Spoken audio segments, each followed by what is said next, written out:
येत्या 3 जुलै रोजी असणारी ही कृष्ण पिंगळा संकष्टी चतुर्थी। याचे नियम, व्रत, विधी, पूजा, महत्व, माहिती नक्की जाणून घेऊया। कारण ही कृष्ण पिंगळा जी संकष्टी आहे ती खूपच दुर्लभ अशी आहे आणि ही फायदेशीर सुद्धा तितकीच ठरणार आहे। त्यामुळे हा व्हिडिओ शेवटपर्यंत पाहात, कारण शेवटी अशी एक माहिती सांगणार आहे की ती तुम्हाला कधीही तुम्ही ऐकली नसेल। तर कृष्ण पिंगळा संकष्टी ही तारीख, चंद्रोदय, त्यानंतर वेळ आणि व्रत, नियम सगळंच गरजेचं असतं। कृष्ण पिंगळा संकष्टी चतुर्थीच्या पवित्र प्रसंगी भगवान गणेशाची प्रशंसा ही नक्की करावी। कारण भगवान गणेश हे जे आहे, आपण कुठल्याही कार्यक्रमाला, कुठल्याही शुभ प्रसंगाला सुरुवात करताना त्यांचं नामस्मरण नक्की करतो। हिंदू पंचांगानुसार प्रत्येक चंद्र महिन्यात 2 चतुर्थी तिथी असतात। कृष्ण पक्षातील पौर्णिमेनंतर येणाऱ्या चतुर्थीला संकष्टी चतुर्थी म्हणतात, तर शुक्ल पक्षातील अमावस्येनंतर येणाऱ्या चतुर्थीला विनायक चतुर्थी म्हणतात। तर आता ही जी 3 जुलै रोजी असणारी चतुर्थी आहे, तर ही कृष्ण पिंगळा संकष्टी चतुर्थी आहे। वर्षात एकूण 12 संकष्टी चतुर्थी व्रते येत असतात आणि कृष्ण पिंगळा संकष्टी चतुर्थी हे त्या 12 संकटहार गणेश चतुर्थी व्रतांपैकी एक आहे। प्रत्येक महिन्यात वेगवेगळ्या पीठांसोबत गणपतीच्या विविध रूपांची पूजा केली जाते। कारण महिन्यामध्ये एक संकष्टी येते, तर त्या संकष्टीला गणपतीची जी आहे विविध रूपांनी पूजा केली जाते। पण ती कशी केली जाते, कशी करावी, उपवास कसा करावा, त्या दिवशी असं काय करावं की ज्याने आपल्याला भरपूर फायदा होईल, त्यासाठी हा व्हिडिओ नक्की शेवटपर्यंत पहा। तर कृष्ण पिंगळा संकष्टी चतुर्थी गुजरात, महाराष्ट्र, कर्नाटक, तेलंगणा आणि आंध्र प्रदेश सगळीकडे जे आहे ही साजरी केली जाते। अमावस्या दिनदर्शिकेनुसार ज्येष्ठ महिन्यात येते। उत्तर भारतीय हिंदू दिनदर्शिकेनुसार तो आषाढ महिन्यात येते। असे मानले जाते की कृष्ण पिंगळा संकष्टीला चतुर्थीला भगवान गणेश आपल्या सर्व भक्तांसाठी पृथ्वीवर आपली उपस्थिती प्रदान करतात। म्हणजेच काय, तर कृष्ण पिंगळा संकष्टी जेव्हा असते तेव्हा पृथ्वीवर गणेश देवांचं म्हणजे गणपती देवांचं जे आहे आगमन झालेलं असतं, ते उपस्थिती जी आहे ते प्रदान करतात। हिंदू धर्म प्रत्येक महिन्यात गणेशाची पूजा वेगवेगळ्या नावाने आणि पीठाने केली जाते। तसेच प्रत्येक संकष्टी चतुर्थीला संकष्ट गणपती पूजा केली जाते। तुम्हाला माहित आहे का ही पूजा कशी करावी, कोणी करावी आणि कधी करावी?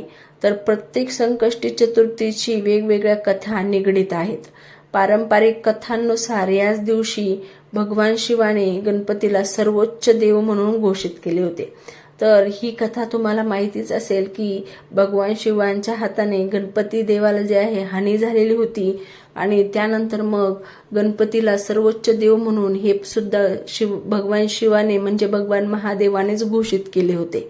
तर त्यातच एक कृष्ण पिंगळा संकष्टी चतुर्थीचे व्रत पाळल्याने भक्त जीवनातील सर्व समस्यांपासून दूर राहतात आणि सर्व दोष व पापांपासून मुक्ती सुद्धा मिळते। या व्यतिरिक्त हा तो दिवस आहे जो सर्व अडचणी, अडथळे दूर करतो आणि भक्तांना आरोग्य, संपत्ती आणि समृद्धी प्रदान करतो। आरोग्य, संपत्ती, समृद्धी, आनंद मिळवण्यासाठी बरेच जण रुद्राभिषेक करून पूजा करून भगवान शिवांचा आशीर्वाद सुद्धा घेतात आणि या दिवशी ते नक्कीच करावं। कारण गणपती देवासोबत भगवान शिवांचा आशीर्वाद हे काही सोपी साधी गोष्ट नाही, खूपच दुर्लभ असा हा जो मेळ आलेला आहे। तर कृष्ण पिंगळा संकष्टीचे चतुर्थीचे फायदे सुद्धा जाणून घेऊया, कारण आपण कुठलीही गोष्ट करण्या अगोदर त्याचे फायदे नक्की पाहतो। तर कृष्ण पिंगळा संकष्टी चतुर्थीच्या दिवशी भगवान गणेशाची पूजा करून उपवास केल्याने तुमच्या सर्व इच्छा पूर्ण होण्याची जी आहे शक्यता आहे आणि इच्छा पूर्ण होतात।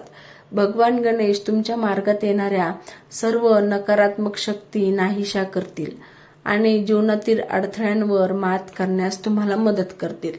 कृष्ण पिंगळा संकष्टी चतुर्थीला प्रार्थना केल्याने सर्व चिंता दूर होतात आणि जीवनातील गुंतागुंतीच्या समस्या सोडवण्यास मदत होते। म्हणजे बघा, असं एकही जण नसेल की त्याच्या आयुष्यात काही समस्या नसतील, काही गुंतागुंती नसेल, पण ही सोडवण्यास भगवान गणेश आपल्याला नक्की मदत करतील. या जी कृष्ण पिंगळा संकष्टी आहे, हा जो योग आहे, हा जो दुर्लभ काळ आहे, अजिबात गमावू नका. गणपती बाप्पा तुम्हाला तुमच्या कुटुंबियांना समृद्धी आणि दीर्घायुष्य प्रदान करो. जर तुमच्या आयुष्यात करिअर संबंधित समस्या सतत तुम्हाला घेरून असतील तर त्यावर सर्वात प्रभावी उपाय जो आहे तो सुद्धा यामध्ये मी तुम्हाला सांगणार आहे. त्यामुळं हा व्हिडिओ नक्की शेवटपर्यंत पहा. कृष्ण पिंगळा संकष्टी चतुर्थी विधी. कृष्ण पिंगळा संकष्टी चतुर्थीच्या दिवशी चंद्र दर्शनाला विशेष महत्व आहे. भक्त सकाळी लवकर उठून तयार होऊन दिवसभर भगवान गणेशाची पूजा करतात.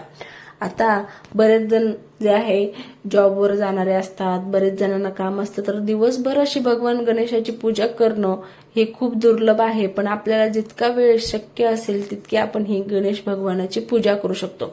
अनेक भक्त कृष्ण पिंगळा संकष्टी चतुर्थीचे व्रत सुद्धा पाळतात, ज्यामध्ये त्यांना फळे, दुग्धजन्य पदार्थ खाण्याची परवानगी असते.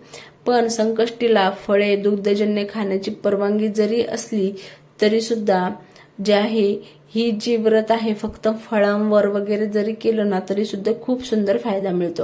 भगवान गणेशाच्या मूर्तीला दुर्वा, त्यानंतर ताज्या फुलांनी सजवले जाते, दिवा लावला जातो. भगवान गणेशाच्या वैदिक मंत्राचे पठण सुद्धा केले जाते, जसं की अथर्व शीर्ष म्हणा, ओम गण गणपतये नमः ह्या मंत्राचा जप केला जातो. संध्याकाळी चंद्रदेवाला समर्पित संकष्टी पूजा केली जाते. तर चंद्रोदय म्हणजे जेव्हा होतो त्यावेळेस ही संकष्टीची पूजा करून बरेच जण संकष्टी सुद्धा सोडतात. तसेच या दिवशी विशेष नैवेद्य किंवा भोग तयार केला जातो, ज्यामध्ये गणपतीचा आवडता पदार्थ म्हणजेच मोदक. आपल्याला सर्वांना माहित आहे की गणपती बाप्पांना मोदक हा किती प्रिय आहे, आणि त्यातल्या त्यात तो नारळ आणि गुळापासून बनवलेला असला तर त्यांना तो प्रचंड प्रतीने आवडतो. त्यानंतर गणेश आरती केली जाते आणि नंतर भक्तांमध्ये प्रसाद सुद्धा वाटला जातो. तर कृष्ण पिंगळा संकष्टी चतुर्थीच्या वेळा काय आहेत? चतुर्थी तिथी, चतुर्थीचं चंद्रोदय आणि चतुर्थी तिथी समाप्ती, हा संपूर्ण वेळ जो आहे आपल्याला जाणून घेणं खूप गरजेचं आहे. कारण 3 जुलै 2026 रोजी सकाळी 11:20 सुरू होते आणि 4 जुलै रोजी मध्यरात्री 12:39 संपते ही संकष्टी. तर मी तर असं म्हणेल की तुम्ही 3 जुलैला संकष्टी न सोडता 4 जुलैला सोडली तर उत्तम आहे.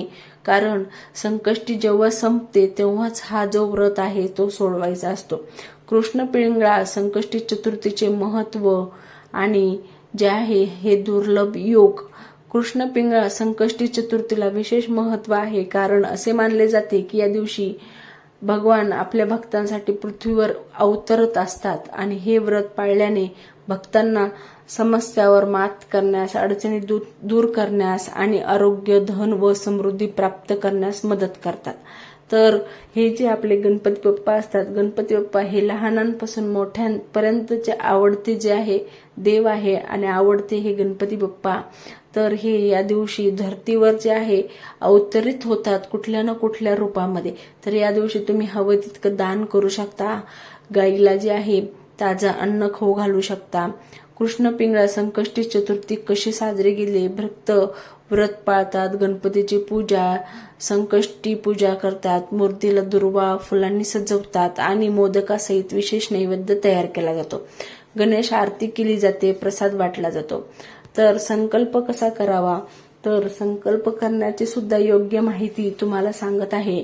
तर सकाळी लवकर उठायचं, हवं तर तुम्ही ब्रह्ममुहूर्तामध्ये उठलात तर उत्तम आहे, पण जर जितके लवकर होईल तितके लवकर. त्यानंतर शुद्धीकरणाची विधी करा, म्हणजे आपलं स्वच्छ जे आहे स्नान करून संपूर्ण जे आहे स्वच्छ आचरणाने गणेश मूर्तीसमोर पवित्र सात्विक उपास पाळण्याची औपचारिक प्रतिज्ञा घ्या.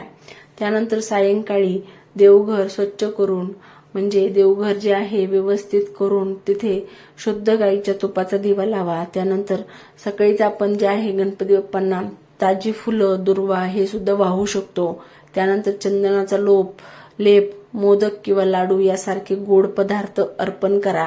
याने गणपती बाप्पाची जी आहे विशेष कृपा प्राप्त होते. त्यानंतर जप करायचा शांतपणे बसून, एकाग्र चित्तेने, एकाग्र मनाने आणि शुद्ध मनाने आणि एकदम असं स्वइच्छेने, बळजबरी न करता असा हा मंत्र ओम गम गणपतये नमः जितक्या वेळेस तुम्हाला शक्य होईल तितक्या वेळेस ह्या मंत्राचा जप करा. कमीत कमी 108 वेळेस तरी या मंत्राचा नक्की जप करा आणि संकष्टी चतुर्थी व्रत कथा सुद्धा वाचा. मी संकष्टी चतुर्थी व्रत कथेचा जो आहे व्हिडिओ घेऊन येणार आहे, त्यामुळं चॅनलला आत्ताच सबस्क्राईब करा. उपवास सोडणे.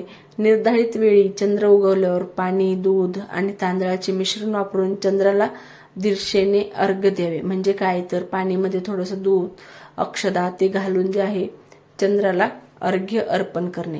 आपली प्रार्थना करा आणि उपवास सोडू शकता. हवं तर मग तुम्ही दुसऱ्या दिवशी सुद्धा सोडू शकता.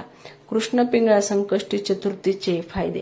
कृष्ण पिंगळा संकष्टी चतुर्थी भगवान गणेशाची पूजा करून उपवास केल्याने तुमच्या सर्व इच्छा, जे कितीतरी दिवसांपासून तुमच्या इच्छा असतील, ज्या की तुम्ही कितीही प्रयत्न केले तरी सुद्धा पूर्ण होत नाहीये, तर या दिवशी नक्की पूर्ण होऊ शकतात.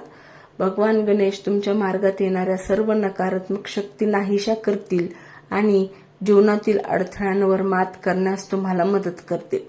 तर कृष्ण पिंगळा संकष्टी चतुर्थीला व्रत करा, त्यानंतर जप करा, तप करा, दान करा, उपवास करा आणि प्रार्थना करा.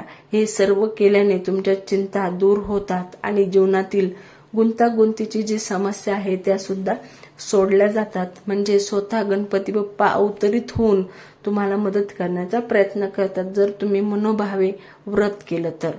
गणपती बाप्पा तुम्हाला तुमच्या कुटुंबांना दीर्घायुष्य प्रदान करो, ही मी गणपती बाप्पाच्या चरणी प्रार्थना करते आणि इथेच हा व्हिडिओ जो आहे संपन्न करते. पण अशाच नवनवीन माहिती पाहण्यासाठी आपल्या दररोज भक्ती कथा या चॅनलला आत्ता सबस्क्राईब करा, कारण नवनवीन माहिती मी तुमच्यासाठी आणत असते.